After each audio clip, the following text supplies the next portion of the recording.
Guys, today is the beginning of what can be a redemption saga. The Julian X Xenoblade Chronicles arc, redemption arc. Why? Well, I once reacted to a couple of songs from Xenoblade Chronicles, I think 3, and I found them a little bit generic.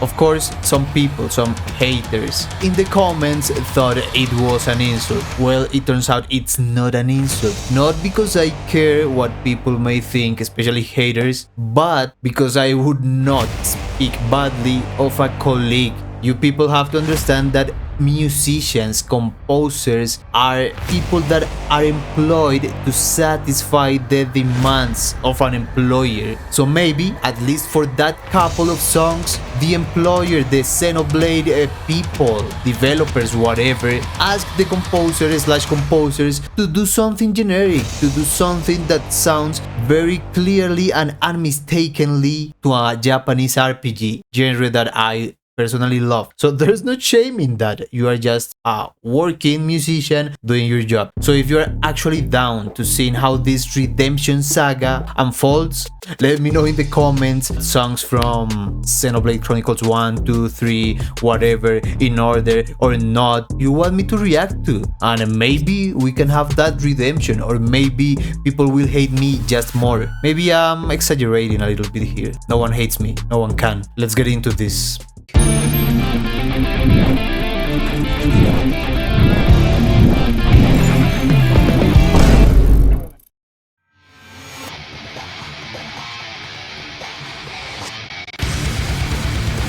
Holy!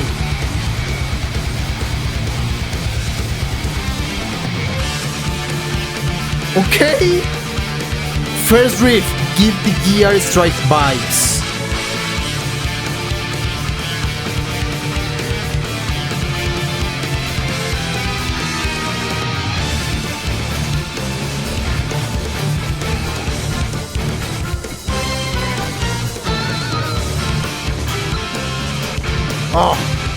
Oh, bro.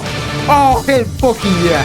Oh my freaking god. I absolutely love that. They nailed it here. Less than 1 minute and we have like 3 different sections already. The first riff, as I said, had me vibing with Guilty Gear Strife vibes. A very aggressive and Japanese sounding kind of riff. Although actually I'm biased, man. I'm biased because of Guilty Gear Strife composer. Yeah, he's Japanese probably. This composer is also Japanese, but I'm actually biased. It's not necessarily a Japanese sounding riff. But the second riff or second section we have is so dope because it combines a little bit of that rhythm guitar proficiency and riffs with a little bit of lead guitar accuracy. And I think the lead guitar and the strings were playing at the same time. They were doing a beautiful unison right there. It is very dope to see this because generally when you have a string section and it is used into a metal or rock band format, the guitar tends to be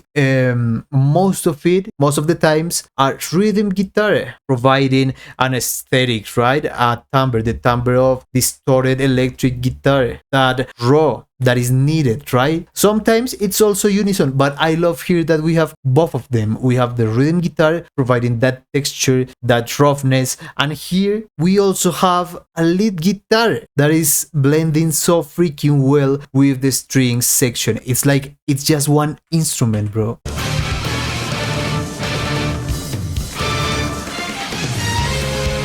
This part now does sound Japanese, bro. Oh, that motif. Oh.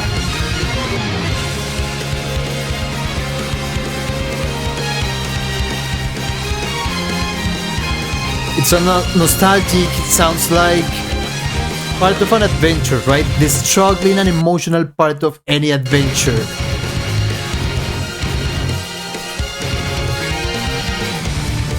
Wow.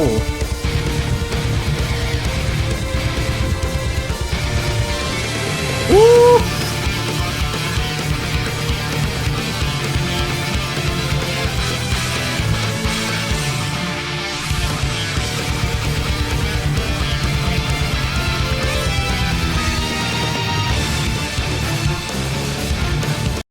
Man, in ecstasies. In ecstasy? In an ecstasy? Probably that's the word. I don't know if that's a word in English, but holy fuck, man. Holy fuck. There are, as I said, many sections, but each section has so much information. It's wow. Positively overwhelming because I actually like that. Different riffs that are not monotonous. They are changing and developing every passing bar. I didn't want to do this, but 93% of you guys aren't even subscribed. So friendly reminder, if you actually watch a lot of my videos or even two, consider subscribing please. It's free, it takes less than a second, and it really helps me a lot. Lots of rhythmic and melodic information, bro. I mean, lots of activity. Although, yeah, this riff, we have already heard it before. Lovely harmonics, man. Oh, bro, I personally love overusing harmonics, especially artificial harmonics. If you don't know what they are those kind of big squeals. Whee! Coming from the guitar, man. They are just a very interesting resource. It provides, I don't know, an special type of excitement.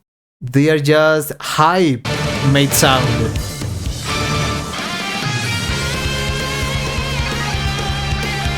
Unison again.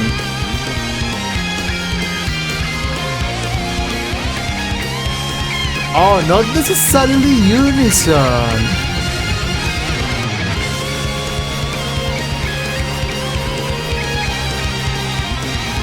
It's even better than that, man. Damn!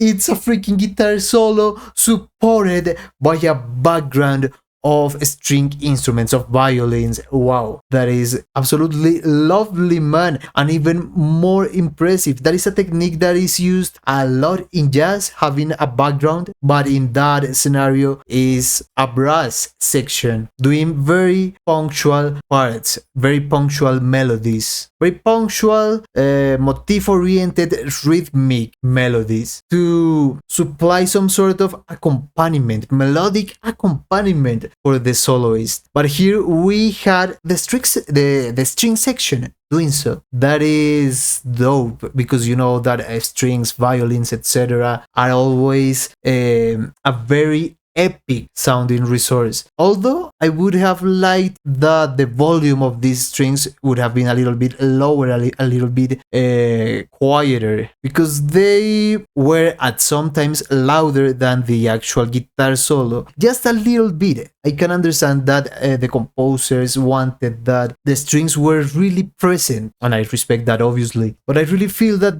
that guitar solo was overshadowed. That could have been also the intention.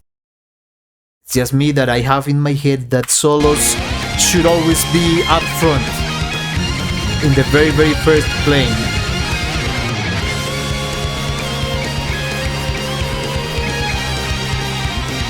By a lot. The strings are the louder element here. Above anything, above all instruments. Dore, dore, dore, dore. More sections. Now a clean guitar with a chorus effect. Dope.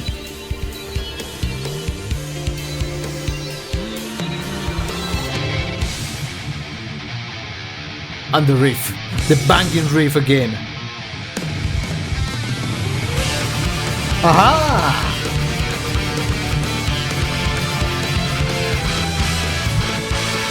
Gotta love that.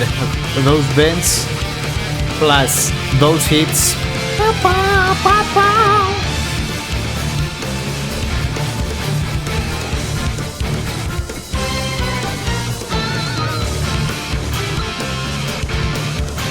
Here at this section you can also see that relationship between lead guitar and strings remains. It's so dope because at the first part of this section, the guitar was doing more of a riff, an accompaniment, but towards the end, still kind of supporting the main melody, but it was also playing it in the very, very higher or highest voice of the riff the guitar was doing.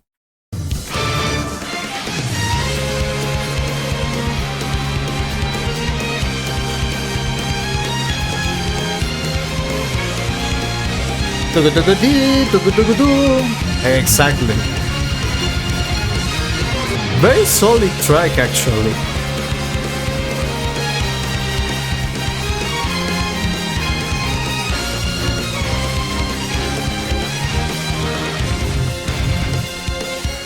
Oh. Oh.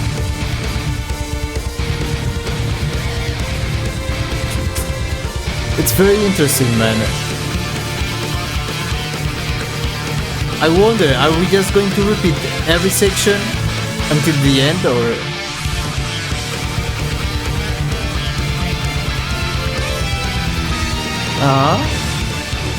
It seems so. It seems so. So if... Okay, I will keep talking until I hear something different, man. The epic strings part was again, yeah, this part. It sounds cliche, it sounds generic. By generic, I mean that it sounds with an identity that has been taken and has been played by many artists, bands, composers. You hear that and you immediately think of an adventure, of an RPG, and a JRPG. Something like that, bro. You could even think of an anime, I would say, bro. So, if it doesn't have any weird thing that make it stand out, I would call it generic or standard or cliche, and that's not bad, bro. That's not bad at all. Still lots of work to compose and to play this and to mix it.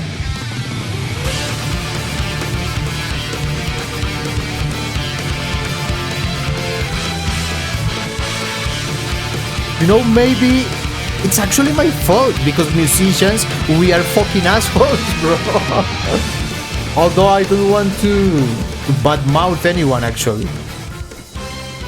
But we are like these pseudo-intellectual assholes, man.